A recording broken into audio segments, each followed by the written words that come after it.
wonderful world of Disney.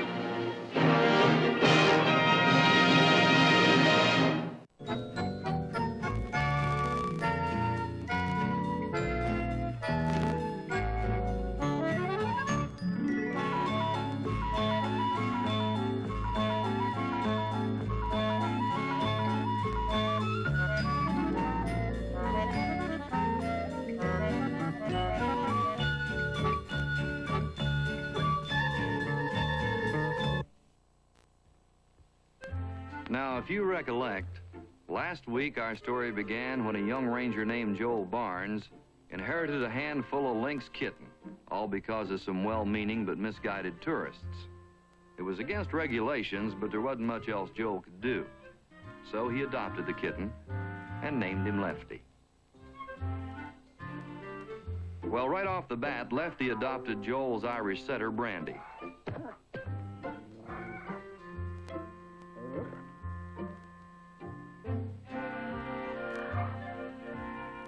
Being a foster parent didn't appeal to Brandy, especially to a pesky kitten, at least at first.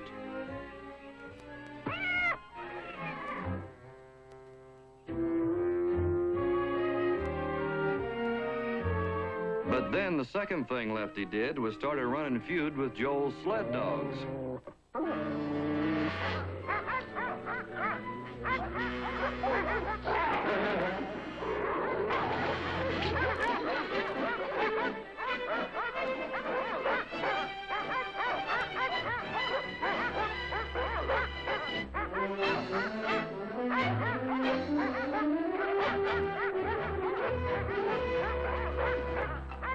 That's how Brandy adopted Lefty.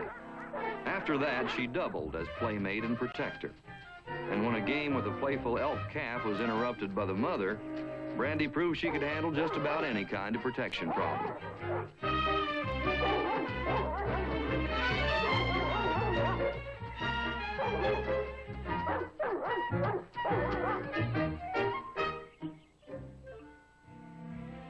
Lefty was full grown at summer's end, and he took a try at the wilderness way of life. But there was the matter of territorial rights, and he learned about that the hard way, with a little help from a grizzly bear.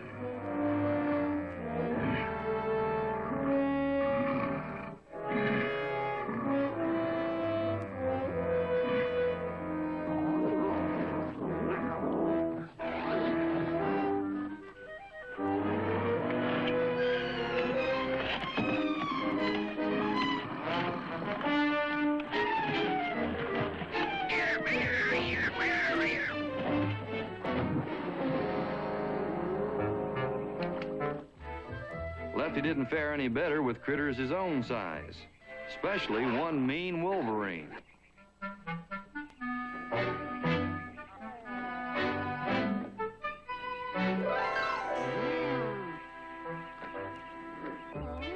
The only way out was down and back, to the ranger station, that is. Joel's hobby was dog sled racing, and in mid-autumn he began training for the winter season. His team was tops, and Brandy had long been the best lead dog in these parts.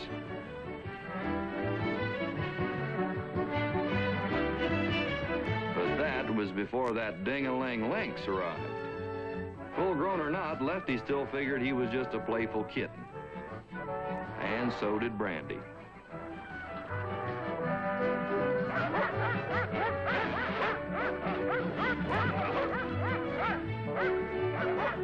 Hey, come back here.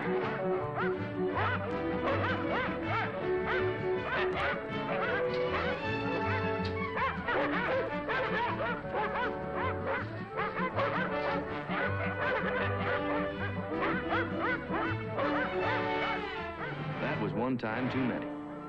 Besides, it was time for Lefty to take his rightful place in the wilderness world.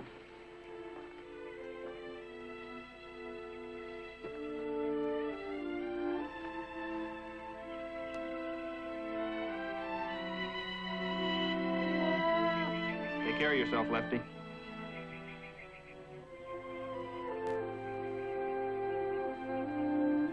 Well, so far, he'd packed a lot of living into a little bit of life. But even so, it's only half of Lefty's story. Out there was a whole wilderness full of mistakes just waiting for the right lynx to come along and make them. Well, the right lynx was on his way, and Lefty didn't waste any time getting started. The two major keys to survival are food and shelter, so Lefty took them in order. For starters, he tried to get something to eat without earning it.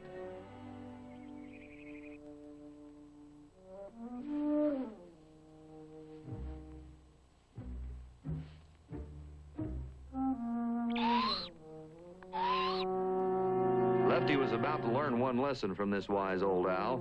There's no welfare in the wilderness.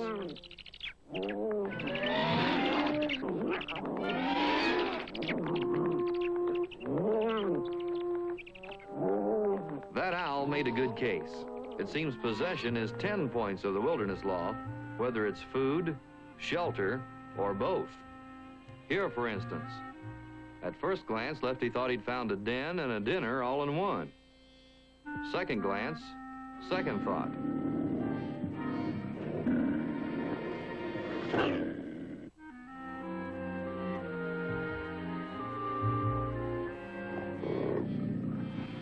Around here, this king cougar was #1 cat. And of course, poor little #2 wasn't about to try any harder. But he was willing to go farther. Lefty was still apartment hunting, too. And in a very nice neighborhood, he found this charming rustic retreat.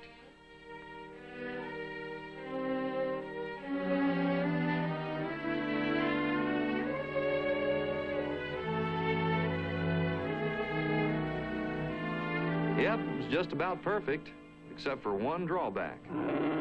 Lefty's little dream house had a 450-pound nightmare as a permanent tenant.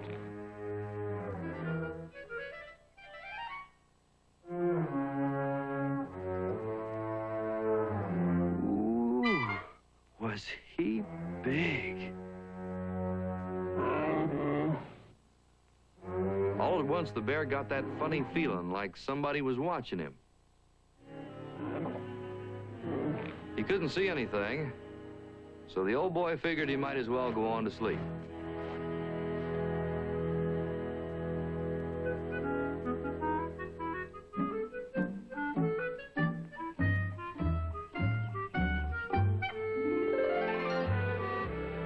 As Lefty wandered deeper into the high country, he kind of forgot about his housing problem. Then the autumn season rounded the corner into early winter.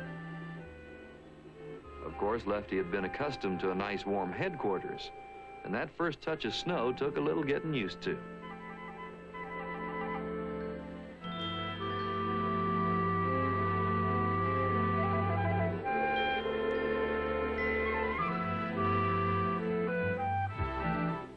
No doubt about it, he was in bad need of a den. And he finally found one, just in time to be safe and sound asleep when the first big blizzard swept down from the north.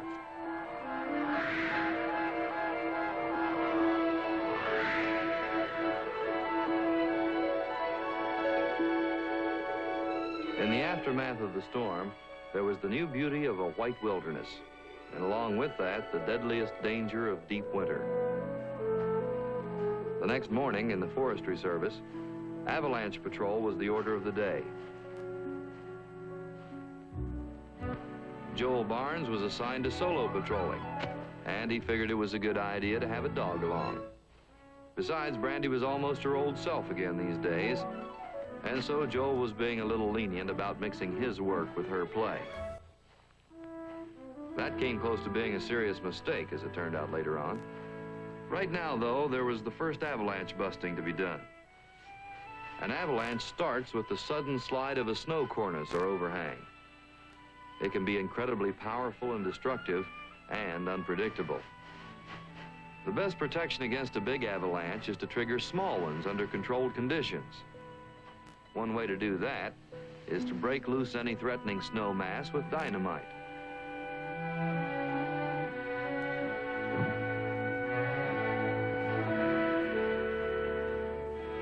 This kind of avalanche busting is tricky business, so a good idea is to proceed with utmost deliberate speed. It's not the time or the place to get all tangle-footed in a pair of snowshoes.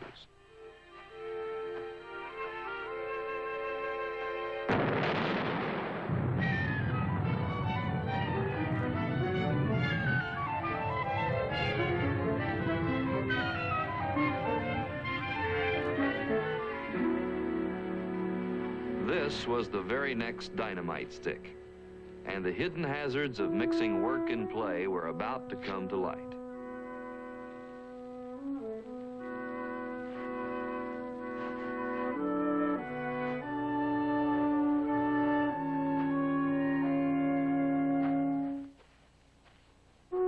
Come on, Brandy.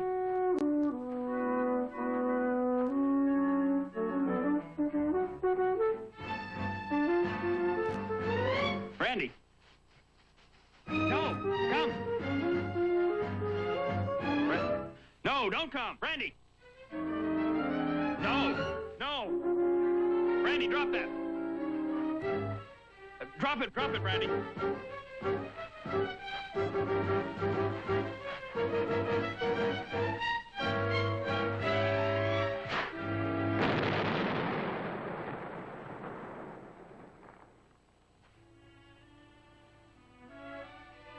Brandy, that was close.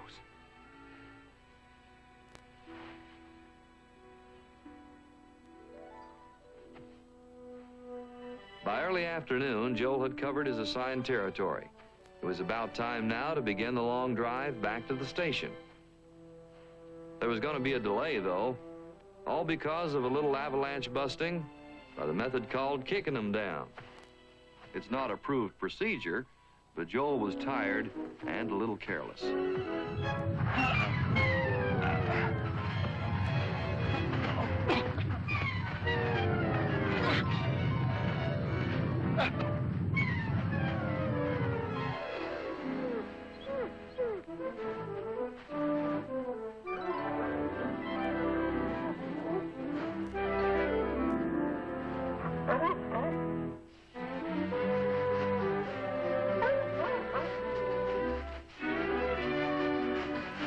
Now, the fact is, Joel wasn't in any real deep trouble, and he could have dug out by himself. But thanks to Brandy, he didn't have to. Whether or not it was necessary is beside the point. Good dog, Brandy.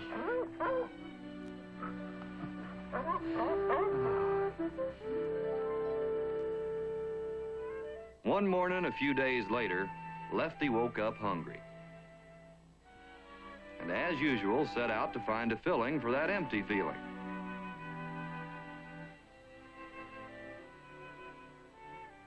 Lefty's hunting had improved a lot. Furthermore, it was a little easier now. A lynx has an advantage on snow-covered terrain. The oversized fur pads on his paws are natural snowshoes. Not many small game animals have a chance in a wintertime chase with a lynx. But it was just a little farther along that Lefty spotted the critter that could run him the closest second.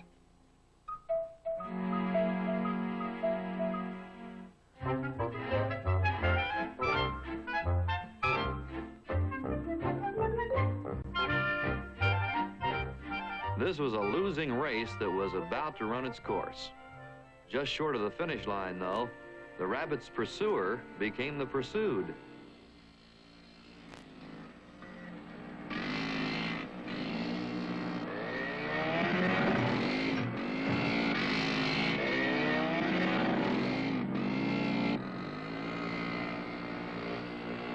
Now, harassing wildlife with snowmobiles is always wrong and usually illegal.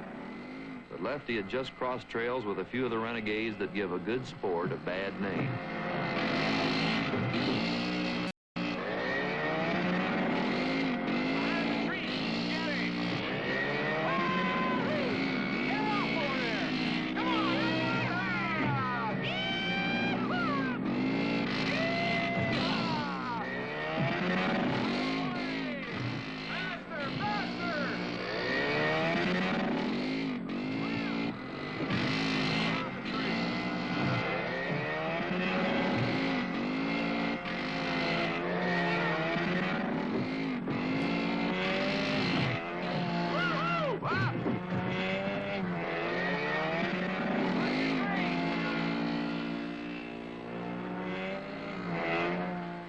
Now, Lefty didn't have a lot of running left in him.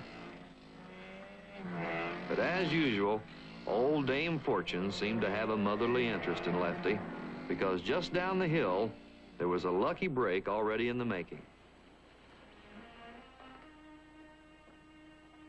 Now, by pure happenstance, Joel had stopped here just to make a casual check of snow on the surrounding slopes. But it put him in exactly the right place at exactly the right time. At the moment, all he saw was the snowmobilers. What they saw was the stern face of authority.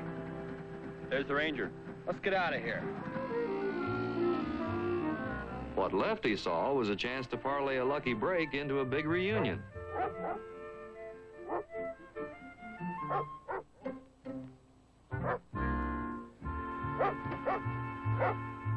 Hey, where you going?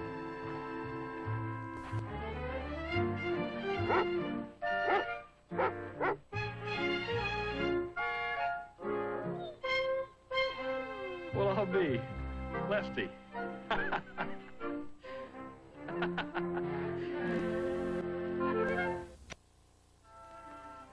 Once more, Joel had figured to bend some Forestry Service rules.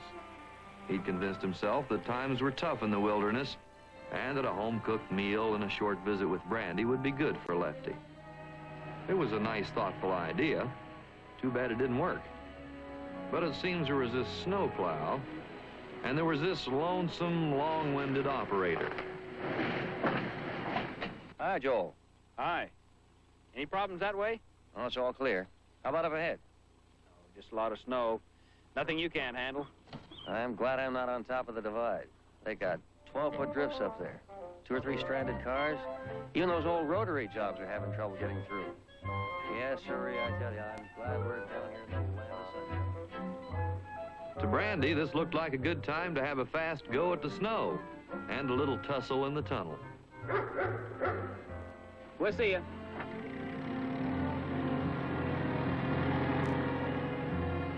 But it turned out the time was bad and the place was worse.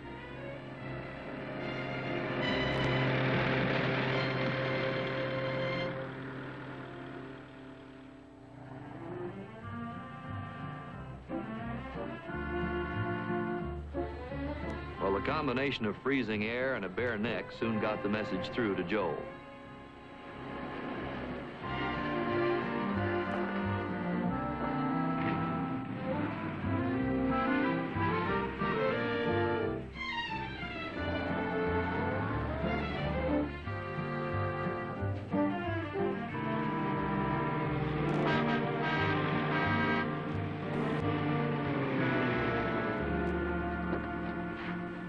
What's up?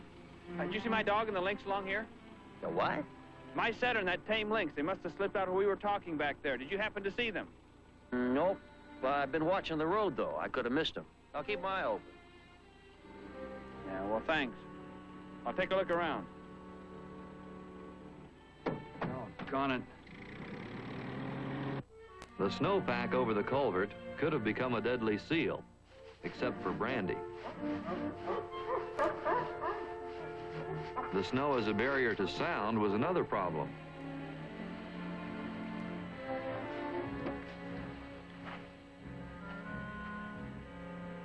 Brandy?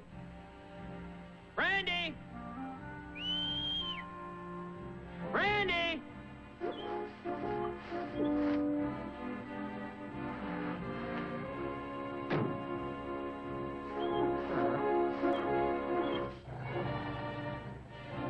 In all the rest of Joel's searching, he never again came as close as this one near miss.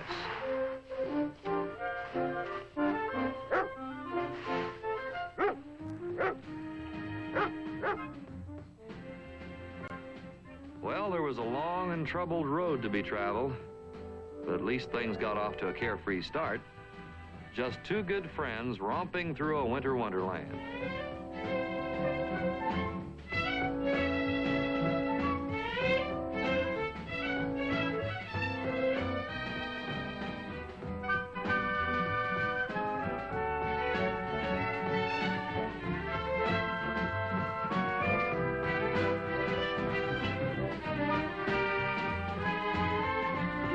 Now, chances are that Brandy expected to eventually romp right back to the highway. But far up on the hillside, they ran straight into a snow squall. Wasn't a very big blizzard, but any center footprint that might have been back-trailed was buried by the time it was over.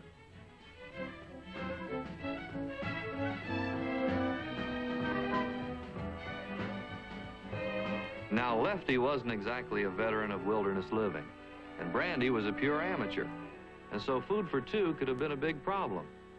Except that by accident, Brandy pointed the way to a strange interdependence.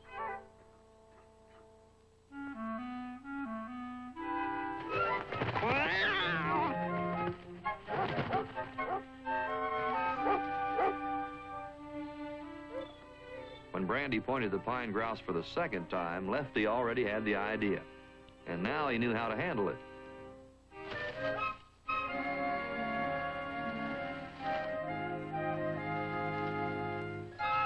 The sharing of food was something that came easily to Lefty and Brandy.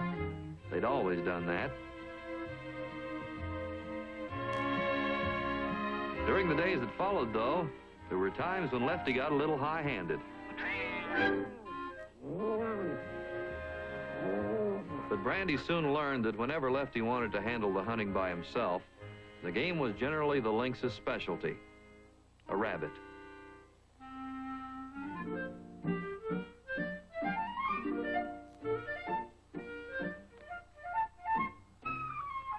These days, Lefty seldom missed. And because of that, the weakness of hunger was one problem that never had to be faced.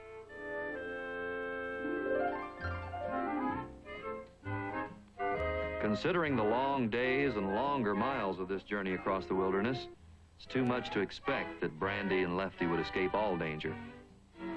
When they finally ran into trouble, it was deadly and double, a pair of timber wolves.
Well, the first wolf wouldn't try that the second time, and the second wolf wouldn't try it the first time, and that took care of that. So, with Lefty to furnish the food and Brandy to fend off danger, the dog and the cat continued on, and into the last long stretch of their journey across the wilderness.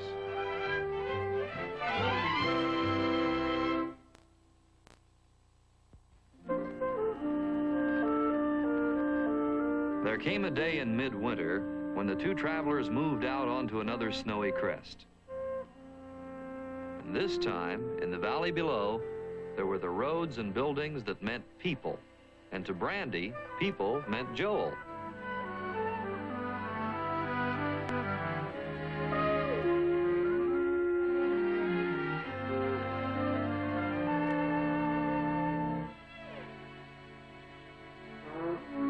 Looky there, bird dog and a wild cat.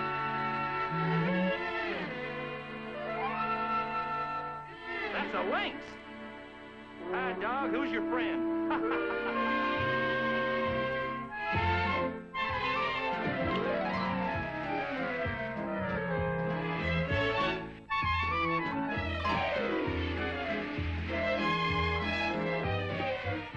Judging by all the breakneck rush, there must be something mighty interesting on down the hill. Maybe even some civilized food for a couple of wayfaring friends.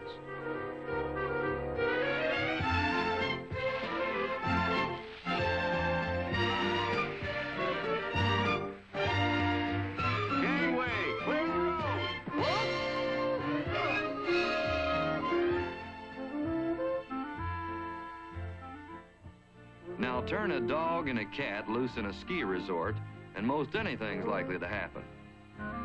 So of course something did.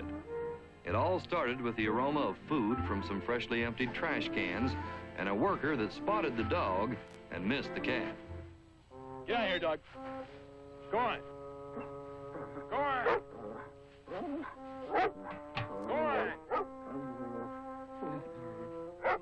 Go on. Go on. Get out of here. Go on, dog. Go on.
What started out as some sort of schuss turned into a trash can slalom that set the records for years to come.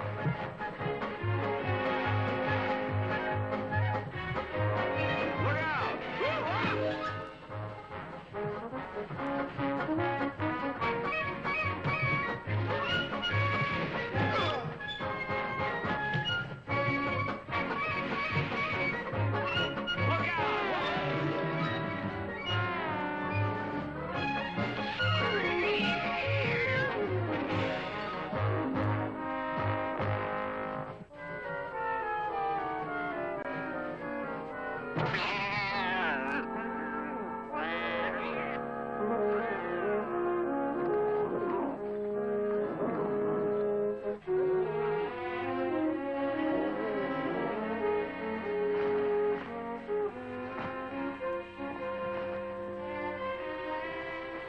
Fortunately, Lefty was just as elastic as that plastic, so no harm done.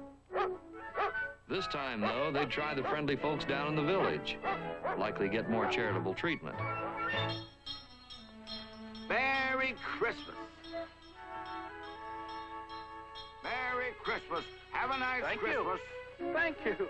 Merry Christmas.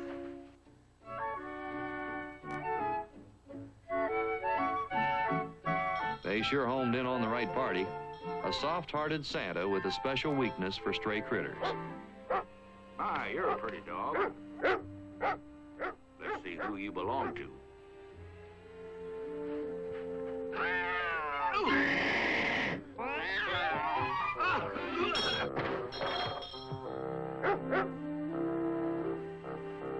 So for Brandy, it was journey's end.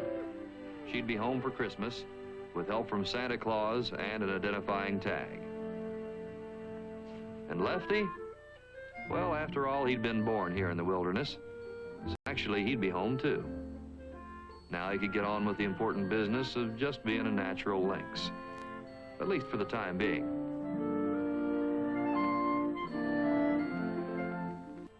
Up here in the Northwest, the snows come early and stay late. So this year, just like every other year, the middle of March brought the annual Sled Dog Derby. the big three-day event that winds up the winter racing season. Come on down here.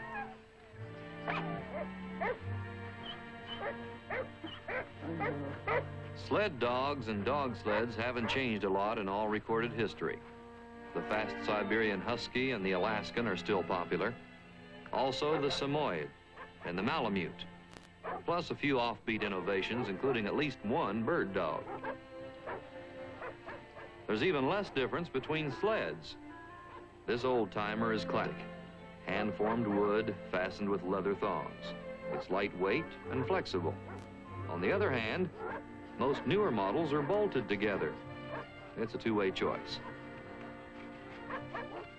Naturally, dog fanciers, sled racing fans, and participants range a wide span, all varieties, shapes, and sizes.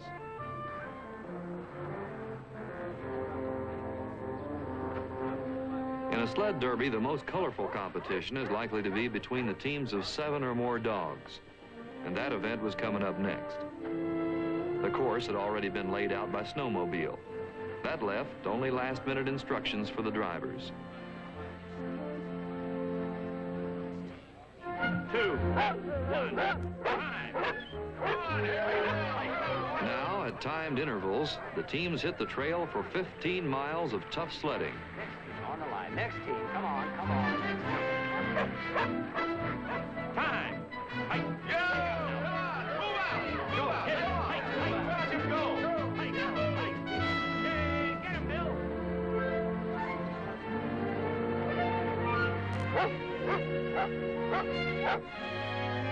Time. Hike. Let's go. Let's move out.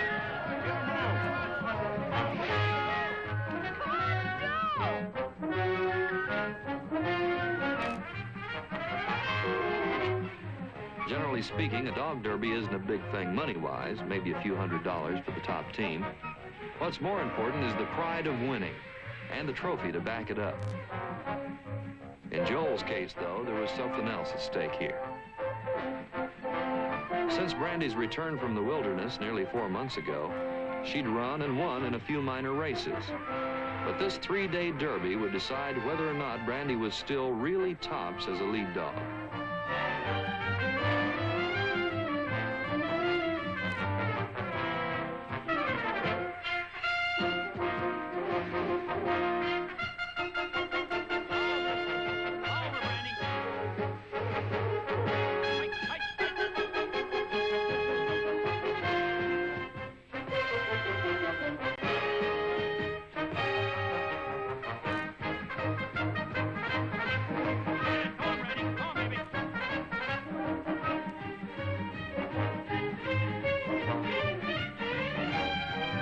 Brandy never once slowed the pace over all that 15-mile course.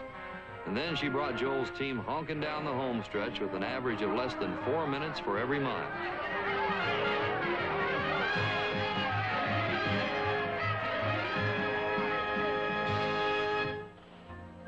That first day win put Jay Barnes and his team in the top spot. And their time of only 59 minutes, 17 seconds left them sitting pretty for the second day's semifinals, coming up right now.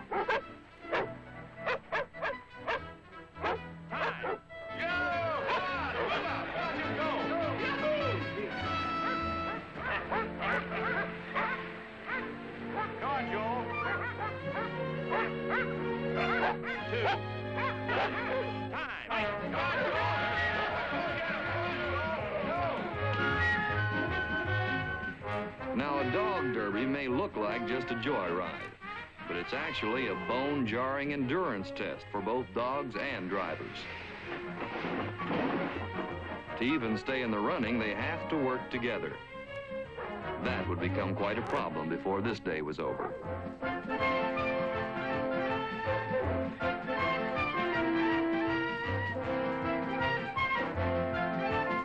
Nice going, Brandy.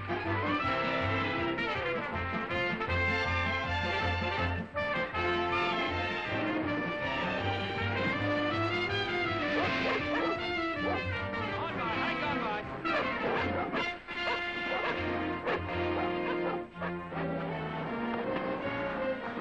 This was a repeat of yesterday's performance on Brandy's part. It was old Butterfinger Joel that let victory slip right out of his grasp.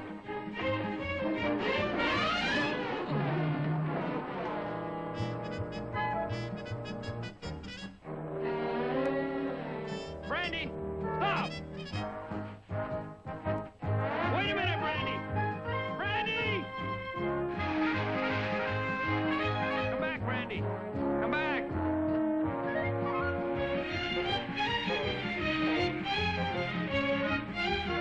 Brandy!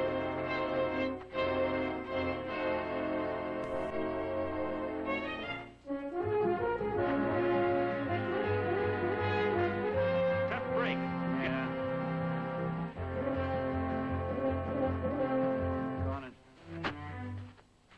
Fortunately, as soon as Brandy hit an uphill drag, she noticed the sled seemed to be running a little light.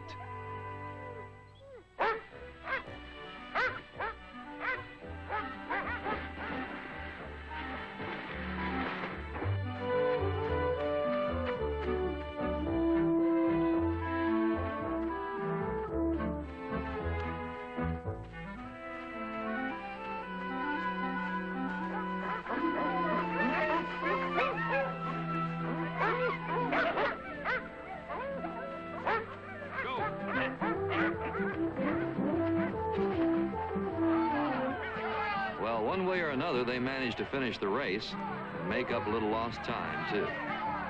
But even so, their two-day average was nearly 5 minutes worse than the best.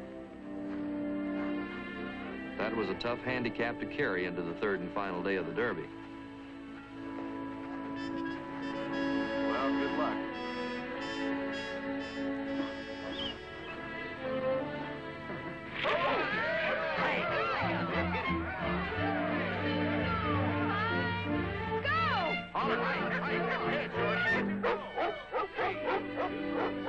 One. Time. I'm ready.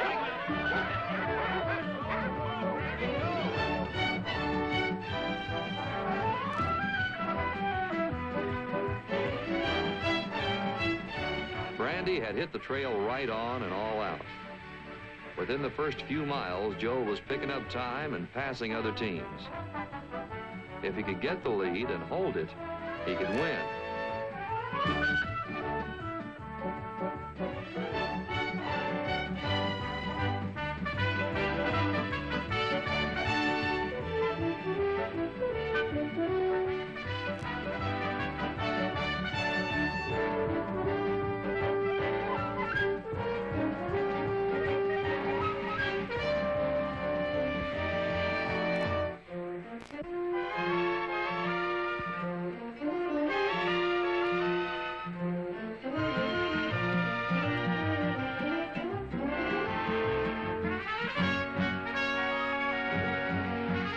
By the time they finally broke out of the clouds and into the clear, the thin, high-altitude air had taken its toll on Brandy and the team.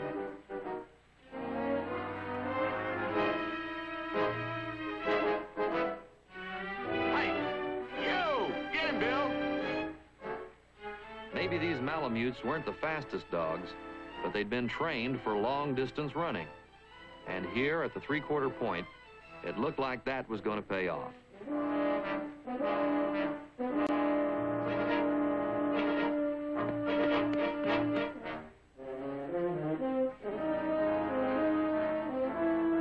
Right now, the odds were about 10-1 against Brandy winning. They were about 1,000-1 against Lefty showing up. But he did. Well, there was the cat. Here came the dogs. And there went the old ball game.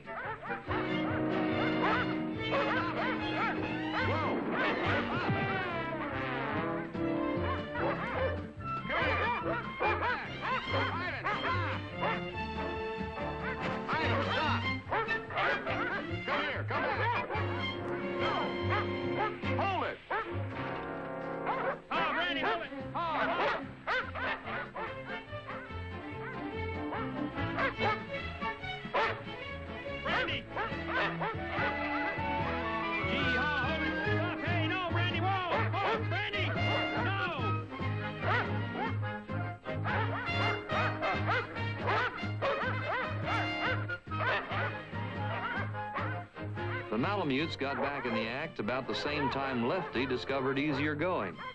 Right down that dog derby course. Over, Brandy! Hold it! Fight, fight!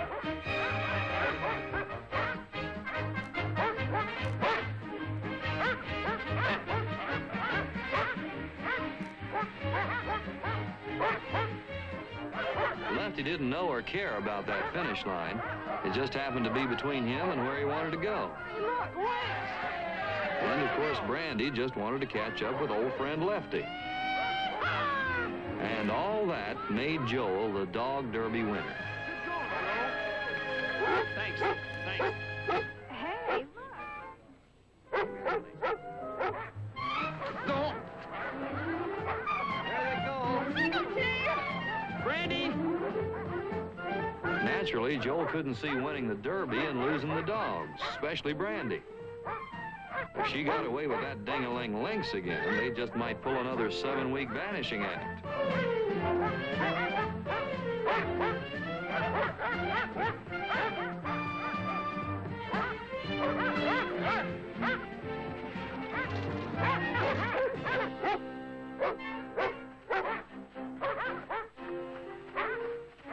Brandy! Brandy! Brandy, down! Brandy, stay! Brandy! Brandy! Brandy, stop!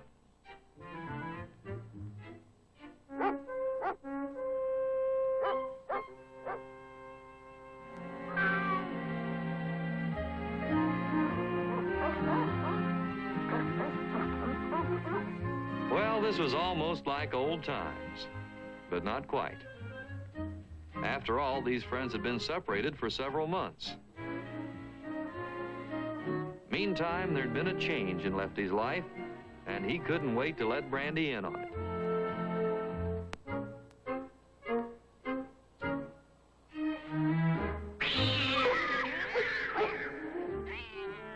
Plainly, any friend of Lefty's was not necessarily a friend of the brand new Mrs. Lefty.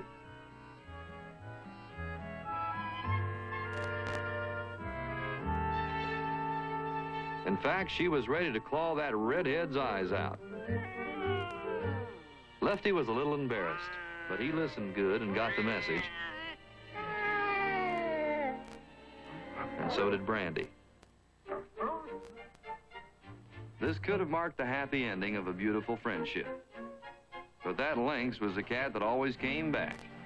Brandy and Joel hadn't seen the last of Lefty. No, sir. Not yet.